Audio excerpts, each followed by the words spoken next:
భక్తివర్ణ ప్రేక్షకులకు శుభోదయం 12/3/2024 స్వస్తి శ్రీ చాంద్రమానం శోభకృతనామ సంవత్సరం ఉత్తరాయణం శశిర ఋతువు పాల్గొన మాసం శుక్లపక్ష విధియ మంగళవారం. విధి ఈరోజు ఉదయం 10:49 వరకు, రేవతి నక్షత్రం రాత్రి 12:38 వరకు, వర్జం మధ్యాహ్నం 1:22 2:52 వరకు, దుర్ముహూర్తం ఉదయం 8:35 9:23 వరకు, సూర్యోదయం 6:12 సూర్యాస్తమయం 6:09, అమృతగడి రాత్రి 10:23 11:53 వరకు, రాహుకాలం మధ్యాహ్నం 3 గంటల నుండి 4:30 వరకు. రాహుకాలం ఈరోజు మంగళవారం కావడం వల్ల శుభ సమయం లేదు. శుక్లయోగం ఉదయం 11:21, కౌలవ ఉదయం 10:49, తైతుల కరణం రాత్రి 9:43. విధియ మంగళవారం కాబట్టి సాధారణమైన వ్యవహారాలకు అనుకూలం. ఈరోజు మేష వృషభ మిథున కర్కాటక రాశి వారికి మిశ్రమంగా ఉంది. సింహ కన్య తుల వృశ్చిక రాశి వారికి కూడా మిశ్రమంగానే ఉంది. మకర కుంభ మీనరాశుల వారికి కూడా సామాన్యంగానే ఉంది అని చెప్పడం జరుగుతుంది. భగవద్గీతలో కృష్ణ పరమాత్మ 18వ అధ్యాయంలో మోక్ష సన్యాస నామాధ్యాయంలో ఏం చెబుతున్నారో చూద్దాం. పార్థాయ ప్రతిబోధితాం భగవతాం నారాయణేన స్వయం వ్యాసేనాగ్రదిత పురాణ మునినా మధ్యే మహాభారతం అద్వైతామృతవర్షిణీం భగవతీం అష్టాదశాధ్యాయినీం అంబా త్వామనుసందధామి భగవద్గీతే భావద్వేషిణీ. నహి దేహభృతే శక్తం త్యక్త్వం కర్మాణ్యశేషతః యస్తు కర్మ ఫలత్యాగి సత్యాగీత్యాభిధీయతే అంటున్నారన్నమాట. అంటే ప్రతి శరీరధారునికి కర్మల సంపూర్ణంగా త్యజించుట అసక్తము. శరీరాన్ని ధరించే ప్రతి ఒక్కడో కూడా కర్మల్ని నేను మానేస్తాను, నేను చేయనంటే అది కుదరదు, కానీ చేయవలసి ఉంటుంది. కావున కర్మలో గాక కర్మ ఫలాలను త్యజించిన వాడి నిజమైన త్యాగి అని గ్రహించాలి. చాలామంది కర్మలు చేయని నేను అంటాడు. కర్మలు చేయకుండా ఎవడో ఒక నిమిషం కూడా పని చేయకుండా ఉండగలవా, చూడకుండా ఉండగలవా, చేయి కదపకుండా ఉండగలవా, ఇవన్నీ కర్మలేగా. కాబట్టి కర్మ చేయకుండా ఎవడో ఉండలేడు.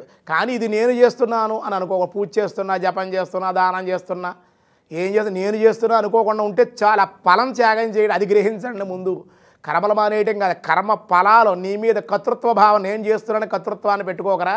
పెట్టుకుంటే నువ్వు కర్మలు నీకు అంటుతున్నాయి. కర్మలు అంటే దేహాలు వస్తాయి, కర్మల వల్ల దేహాలు వస్తే మళ్ళీ ఏమవుతుంది, మళ్ళీ జన్మలు వస్తాయి. అందుకే కర్మ గురించి ఎందుకు కృష్ణ పరమాత్మ ఇంత బాగా చెప్తున్నాడు. రహస్యం ఏమిటంటే కోరికలు ఉన్నాయంటే కర్మలు ఉంటాయండి. కర్మలు ఎప్పుడైతే కలిగే దేహం వచ్చేస్తుంది, మళ్ళీ జన్మెత్తాలుగా. మరి ఆ జాత కర్మలను త్యాగం చేస్తే, ఫలితాలు కనుక త్యాగం చేస్తే కర్మ నిన్ను అంటదు. నువ్వేం చేసినా కానీ నీకు అంటదన్నమాట.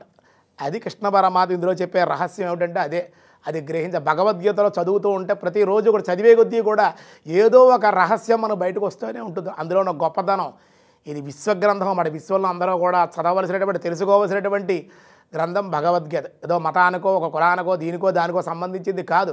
భగవద్గీత యావత్ విశ్వానికి కూడా ఆయన ఉపదేశించాడు జ్ఞానాన్ని ఎలా ఉండాలి ఏమిటి అని. డిప్రెషన్లో ఉండేటువంటి వాళ్ళని చాలామంది చూసా. డిప్రెషన్లో ఉండేటువంటి నేనే సొంతంగా ప్రయోగాలు చేశా.